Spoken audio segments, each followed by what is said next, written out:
All right, so anytime after closing, you can do this. You can take out a line of credit on the equity of your house.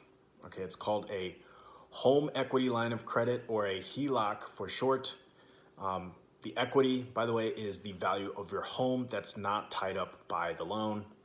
But you can use this to pay for home improvements, a kitchen remodel, a wedding, pay off credit card debt, basically whatever you want. And you really just open up an account with your home that works like a credit card. Okay, now these are most commonly set up by allowing you to have 10 years of time where you can draw or take out money against your equity on the line of credit. You only have to pay the interest that accrues on the home equity line of credit balance in the first 10 years. You can pay more if you want to in that time period. You can pay the balance back down or all the way off, but you don't have to. And then once that 10-year draw period, aka the takeout period, ends, the monthly payment increases or balloons to include a portion of the balance every month in such a way that then you have one payment for the last 20 years so that the balance will be paid off in that time.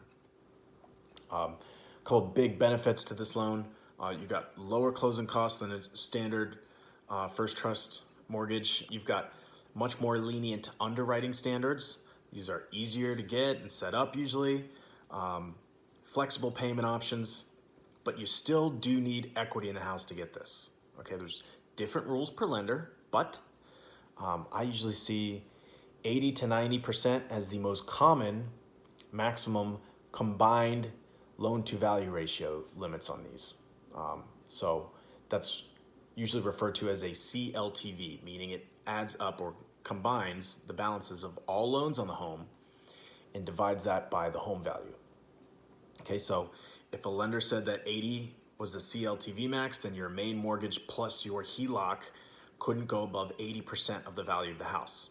Okay, so for example, if your house was worth 500K and you had a first mortgage of 350K on it, you couldn't get a HELOC limit of more than 50K, because 350K plus 50K of the HELOC equals 400K, which is 80% of your home value of 500K. So yeah, this is going to be almost impossible if you use a 3% or 5% down payment to buy the house and then try and turn around right away and get a HELOC. We have our own in-house program for this type of loan right now. You can call me if you want one. I can give you the details, do whatever I can to try and make it work for you. And thank you for watching, and please stay tuned for more.